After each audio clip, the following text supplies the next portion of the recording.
April 14th, 2023. A grainy CCTV camera mounted on a telecommunications tower captured something that would shock the world. On the rocky edge of Jebel Jais mountain trail in the United Arab Emirates, a 30-year-old pregnant woman stood gazing at the vast horizon below. Behind her, a man she trusted with her life. Within seconds, she would plummet to her death. The authorities initially ruled it an accident until they reviewed the footage. What they saw revealed a calculated murder, driven by a secret so dangerous that silencing her was his only option. But what secret was worth killing for? You are about to find out. Welcome to True Crime Journal HQ. Thanks to all my viewers and subscribers for your support. Stay with me for daily update on the most shocking true crime stories. Don't forget to like, share, and subscribe. Saira Nadeem wasn't someone who made reckless decisions. At 30 years old, she had built a successful career as a marketing consultant in Dubai, working with high-profile clients across the Emirates. She was ambitious, independent, and respected in her field. Her colleagues admired her sharp mind and her ability to close deals that others couldn't. She had friends, a beautiful apartment in Dubai Marina, and dreams of eventually starting her own agency. Life was exactly where she wanted it to be. Then she met Rauf Al-Hadi. It was October 2021 at a business networking event in downtown Dubai. Rauf was everything Saira found attractive, confident without arrogance, successful without flaunting it, and surprisingly easy to talk to. He was 39, a property developer with an impressive portfolio across the UAE. Their conversation flowed naturally, moving from business strategies to travel stories to personal philosophies. When he asked for her number to discuss a potential collaboration, she didn't hesitate. Their professional meetings quickly became personal. Coffee meetings turned into long dinners. Business discussions shifted to late-night phone calls about everything except work. Rauf was attentive in ways Saira had never experienced. He remembered small details, her favorite coffee order, the book she mentioned wanting to read, the stress she felt about an upcoming presentation. He made her feel seen, valued, understood. There was just one problem. Rauf was married. He was honest about it from the beginning, explaining that his marriage had been arranged by their families years ago. There was no love, he said, no connection. They lived separate lives under the same roof, staying together only for appearances and family expectations. He spoke of leaving, of finally choosing his own happiness. Saira wanted to walk away. She'd never imagined herself as the other woman. But Rauf was persuasive, and her feelings were already too deep. Their relationship became a secret world. They couldn't be seen together in public, couldn't share their connection with friends or family, so they found refuge in the mountains. The Jebel Jais hiking trails became their sanctuary, a place where they could be honest, where no one from their social circles would accidentally spot them. Every few weeks, they'd drive separately to the mountains, meet at the trailhead, and spend hours hiking and talking about the future Rauf promised they'd have together. For 18 months, Saira believed in that future. She ignored the voice in her head that whispered warnings. She pushed aside her guilt. She told herself that what they had was real, that Rauf would eventually follow through on his promises. Have you ever trusted someone completely, only to discover they weren't who you thought they were? March 2023 brought news that changed everything. Saira stared at the positive pregnancy test in her bathroom, her hands shaking. She took 3 more tests, all positive. The reality hit her in waves, fear, hope, uncertainty, all crashing together. She was going to have a baby, Rauf's baby. Part of her was terrified. They weren't even publicly together. How would this work? But another part of her felt something unexpected, joy. Maybe this would finally push Rauf to make the choice he'd been postponing. Maybe this baby would be the catalyst for the life he'd promised her. She waited until their next hike to tell him. It was a clear morning in mid-March, and they met at their usual spot on the Jebel Jais trail. As they reached their favorite overlook, Saira took a deep breath and said the words that would seal her fate. "Rauf, I'm pregnant." She expected shock, maybe panic, perhaps even happiness. What she got instead unsettled her. Rauf went completely still, his expression unreadable. Then he nodded slowly, too calmly, as if he were processing a business problem rather than life-changing news. "Okay," he said finally, "we need to handle this properly." Handle this properly. The phrase felt cold, clinical. Where was the emotion? Where was the reaction? Rauf explained that news of a pregnancy would create a massive scandal. His family, His business reputation, his wife's family, everything would explode. He needed 2 weeks to prepare, to set things in motion, to figure out the right approach. He asked Syra to keep the pregnancy completely private until he could arrange things correctly. She agreed, though something in his tone made her uneasy. Those 2 weeks felt endless. Rauf became distant in ways he'd never been before.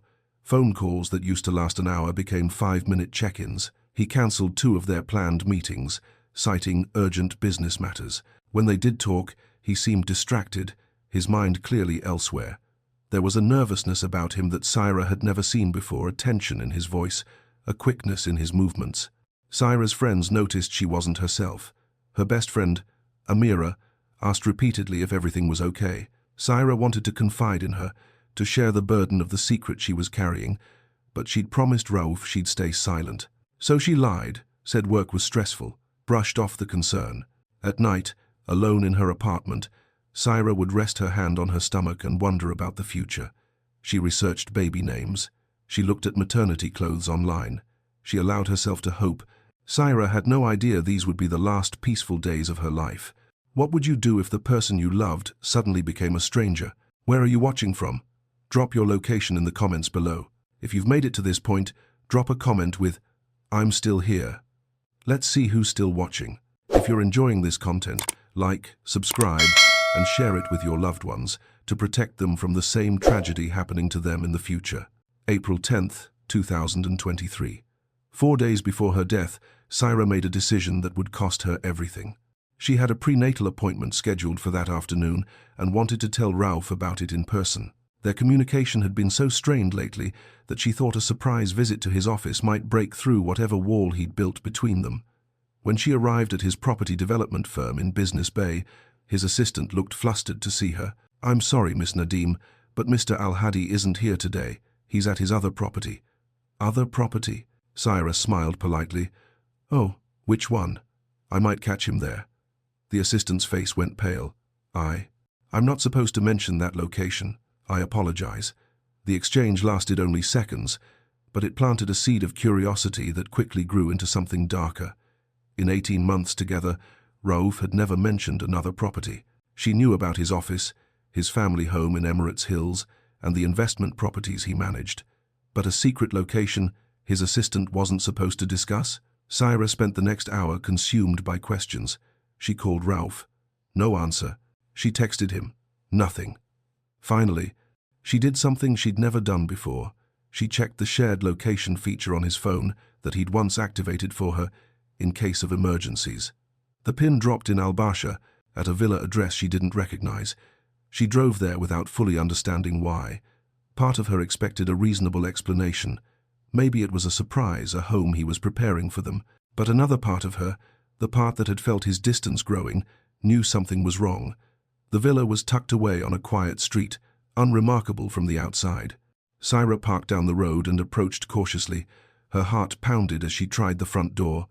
Locked. She walked around the side of the property and found a window slightly open, as if someone had left in a hurry and forgotten to secure it properly. She shouldn't have climbed through. She knew that. But every instinct screamed that whatever was inside that villa would explain Rauf's strange behavior. What she found inside shattered every illusion she'd held about the man she loved. Documents covered a large desk in what appeared to be a private office. Financial records, bank statements, property deeds, hundreds of pages of paperwork. But these weren't ordinary business documents. As Syra began reading, her hands started trembling. Shell companies with names she'd never heard Rauf mention, falsified property records showing buyers who didn't exist, transfer receipts for massive amounts of money moving between accounts in the UAE, Switzerland, and the Cayman Islands. The scale was staggering, hundreds of millions of dirhams flowing through fraudulent real estate transactions. There were photographs too, images of Rauf meeting with men whose faces were hard, whose eyes held no warmth. These weren't business partners from networking events. These were people who operated in shadows. She found communication records, encrypted message printouts, email threads discussing shipments and clean funds and offshore placements, references to criminal organizations she'd only heard about in news reports, evidence of money laundering operations that spanned multiple countries and involved networks of criminals. Ralph wasn't just a property developer. He was the center of an international money laundering operation. Saira's racing heart felt like it might burst through her chest. Her breathing came in short gasps. This couldn't be real. This was the father of her child, the man who'd promised her a future. With trembling fingers, she pulled out her phone and began photographing everything. Every document, every photograph, every piece of evidence. She didn't know what she'd do with it, but she knew she needed proof of what she'd seen. This is the father of my child, she kept thinking. What do I do? Saira didn't know that Ralph's security system had already alerted him to her presence. If you discovered something this dangerous, would you expose it or stay silent to protect yourself? The next 4 days were the longest of Saira's life. She barely slept, lying awake at night replaying everything she'd seen in that villa. Every car that passed her apartment building made her jump. Every notification on her phone sent her heart racing. She kept the photographs backed up in 3 different locations: her phone, a cloud storage account, and a USB drive she hid in her apartment. When Ralph finally called her the day after her discovery, Saira forced herself to sound normal. "Hey, I tried reaching you yesterday," she said, keeping her voice steady despite the tremor she felt inside. "Sorry, busy day," Ralph replied. "How are you feeling? How's the baby?" The baby. He asked about the baby as if he were a normal father-to-be, as if she hadn't just discovered he was a criminal. Saira swallowed hard.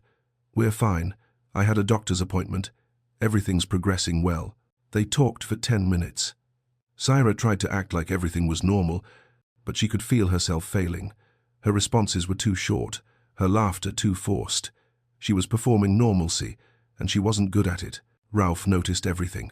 He'd built his empire both legitimate and criminal on reading people, on catching the subtle shifts in tone and body language that revealed what people were really thinking. It was how he'd survived in a world where one wrong move, one misplaced trust, could mean death. Ralph's journey into the criminal underworld hadn't been planned. 8 years ago, a property development deal had gone bad, leaving him on the verge of bankruptcy. A business associate offered a solution: use his real estate expertise to help clean money for investors who couldn't use traditional banking. 1 deal became 2, 2 became 10. Before he realized it, Ralph was essential to an international network moving hundreds of millions through Dubai's property market. The money was enormous. The danger was constant. And leaving wasn't an option. People who tried to walk away from these organizations didn't retire. They disappeared. Now, everything he'd built was at risk. Saira knew. Worse, she had evidence. Photographs that could destroy not just him, but dozens of people across multiple countries. People who wouldn't hesitate to eliminate anyone who threatened their operations. Ralph ran through his options obsessively. He could run, but they'd find him. He could try to convince Saira to stay silent, but could he trust her? What about when the baby was born? What if she got angry at him someday and decided to use what she knew? The photographs were the real problem. As long as those existed, he was vulnerable. And as long as Saira existed, those photographs were a threat. Ralph calculated like he always did, coldly, rationally, without emotion clouding his judgment. The baby complicated things emotionally, but practically, it changed nothing. Saira and the evidence she carried had to be eliminated. Both problems, one solution. He called her on April 13th. "I've been thinking about us, about the baby. Can we go to Jebel Jais tomorrow? Our place. I want to talk about our future properly, without distractions." Saira hesitated for just a moment. Something in his voice felt off, but she agreed. She wanted to believe there was still a chance to fix this, to understand, to find a way forward. Ralph had learned long ago that problems don't disappear, they have to be disappeared. Have you ever sensed danger but couldn't quite put your finger on what was wrong? April 14th, 2023. Saira woke up that morning with a knot in her stomach that wouldn't go away. She stood in front of her closet, staring at her hiking clothes, and something inside her screamed not to go. But she pushed the feeling down. This was Ralph, the father of her child. They needed to talk. At 7:23 a.m., her best friend Amira sent a text. "Haven't heard from you in days. Are you okay? Call me." Saira typed out a reply, then deleted it. She'd call Amira later, after the hike, after she and Ralph had figured things out. She left the message unanswered. The drive to Jebel Jais took 90 minutes. Saira arrived first, parking at the trailhead and waiting in her car. When Ralph pulled up 15 minutes later, She noticed immediately that something was different about him. His face was expressionless, almost mask-like. As they began the hike together, he barely spoke. The silence between them felt heavy, suffocating. The trail was quieter than usual. Only a handful of other hikers passed them on the way up. Each time someone approached, Ralph would pause their conversation and wait until they were alone again. Syra told herself it was just privacy, but the behavior unsettled her. As they climbed higher, Syra's discomfort grew. Ralph kept checking his watch, glancing around as if looking for something or making sure they weren't being watched. His movements were tense, calculated. This wasn't the relaxed man she'd hiked with dozens of times before. "Ralph, are you okay?" she asked. "Fine," he said without looking at her. "Just thinking." They reached their special overlook just after 9 a.m. The view was breathtaking. The Hajar Mountains stretched endlessly in every direction, the morning sun casting golden light across the rugged peaks. It was beautiful, peaceful, a cruel contrast to what was about to happen. Syra stood near the edge, looking out at the vast landscape below. Her hand moved instinctively to her stomach, resting there gently. She was thinking about the future, about how to tell Raouf what she'd discovered, about whether there was any way forward from this mess. She was thinking about the baby growing inside her, about the life this child deserved. Then Ralph spoke, his voice flat and cold. "What did you see at the villa?" Syra's blood turned to ice. She turned slowly to face him. "What?" "At the villa in Al-Basha, 4 days ago. What did you see?" The world seemed to tilt. He knew. He'd known all along. Every conversation since then had been a performance. Every word, a lie. "Ralph, Syra's voice shook. "I was worried about you. Your assistant mentioned another property, and I just wanted to—" "What did you see?" he repeated, taking a step closer. Syra's mind raced. Should she lie? Admit the truth? She settled on honesty, hoping it might save her. "I saw the documents, the financial records. I know what you're involved in. And the photographs?" "You took photographs." It wasn't a question. Syra nodded slowly, tears beginning to form in her eyes. "Ralph, I haven't told anyone. I won't tell anyone. I just needed to understand." "You don't understand what's at stake," Ralph interrupted, his voice devoid of emotion.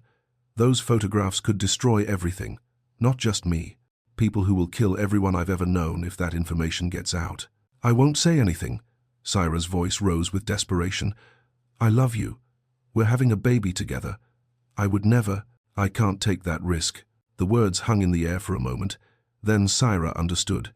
The hike, the isolation, the timing. This wasn't a conversation about their future. This was an execution. "Ralph, please," she begged, backing away from him. "Please, think about the baby, your baby." He moved toward her quickly. Syra tried to run, but there was nowhere to go. The cliff edge was behind her. Ralph in front of her. She fought.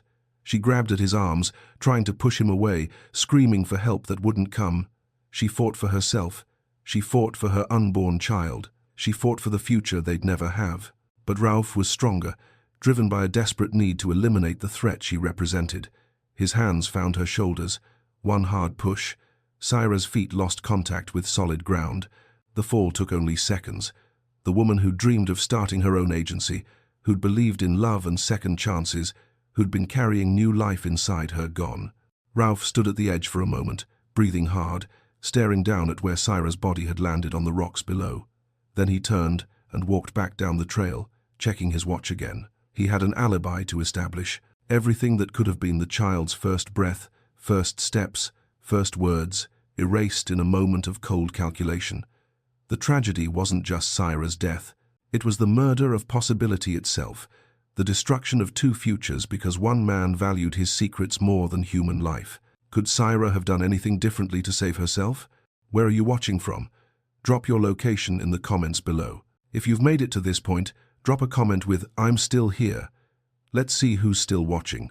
If you're enjoying this content, like, subscribe, and share it with your loved ones to protect them from the same tragedy happening to them in the future. When Syra didn't show up for an important client meeting on April 15th, her colleagues knew something was wrong. She never missed meetings, never failed to communicate.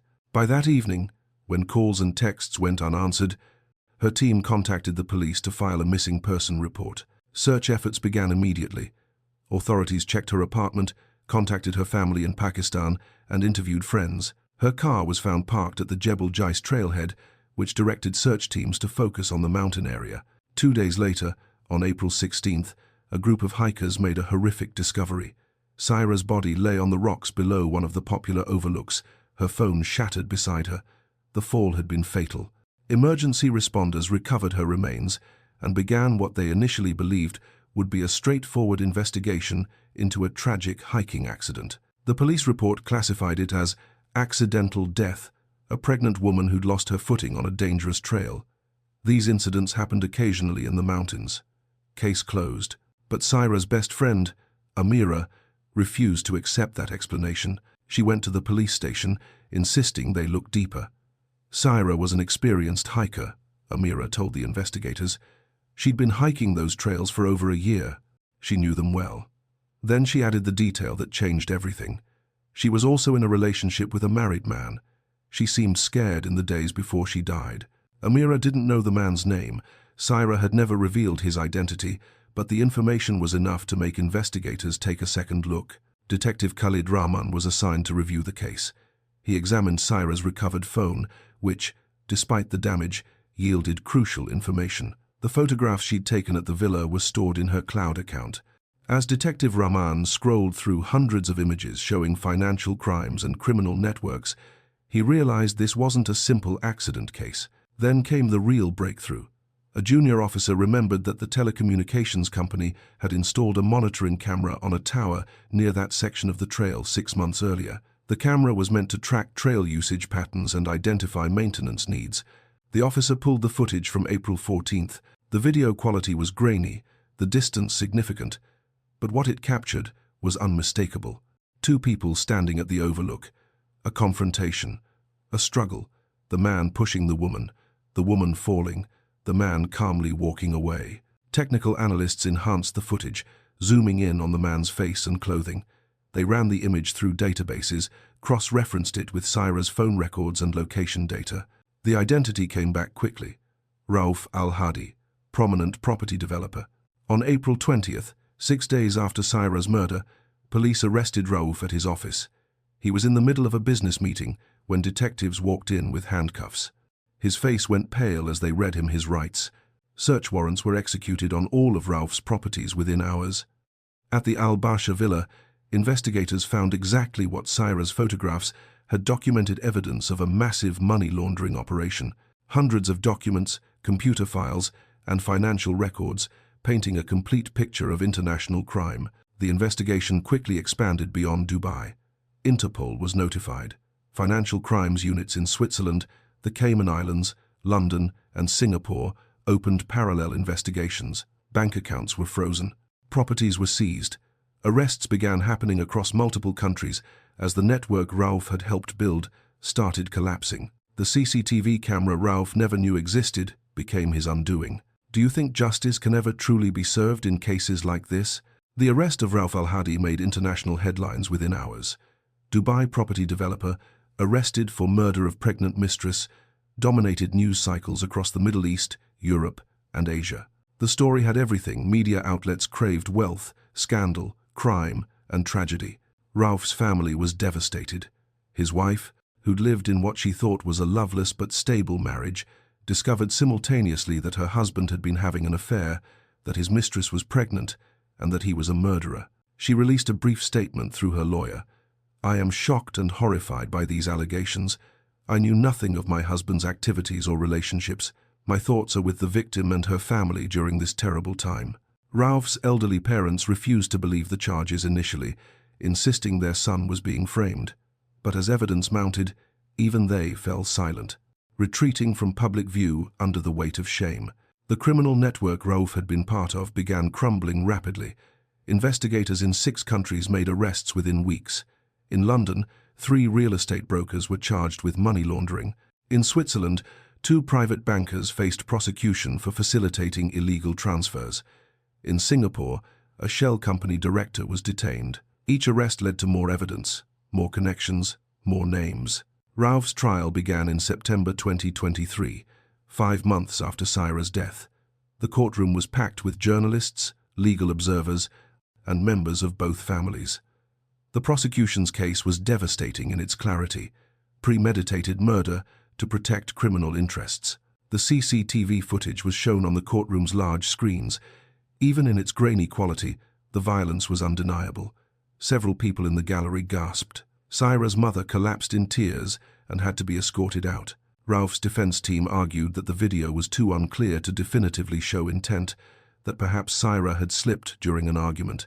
But the prosecution presented phone records showing Ralph had researched accidental deaths hiking and CCTV coverage, Jebel Jais, in the days before the murder. They showed the photographs Saira had taken, establishing clear motive. They presented testimony from telecommunications engineers about the camera installation, from forensic experts about the force required for such a fall, from Saira's colleagues about her hiking experience. Amira testified, describing her friend's fear in those final days. Saira's parents, who'd flown in from Pakistan, gave emotional victim impact statements. Her father, voice-breaking, spoke of the grandchild he'd never meet. Her mother described the daughter who'd called home every week, who'd worked so hard to build a life, who'd trusted the wrong man with her heart. On November 18, 2023, after just 4 hours of deliberation, the jury returned with their verdict: guilty of first-degree murder. The judge sentenced Ralph to life imprisonment without possibility of parole. He also faced additional charges for money laundering and participation in organized crime, adding another 25 years to his sentence. All of his assets, properties, bank accounts, investments were seized and would be used to compensate victims of his financial crimes. As guards led Ralph from the courtroom, he looked back once at his family. His mother was weeping. His father stared at the floor. His wife had not attended. Saira's family held each other in the gallery, their grief visible to everyone present.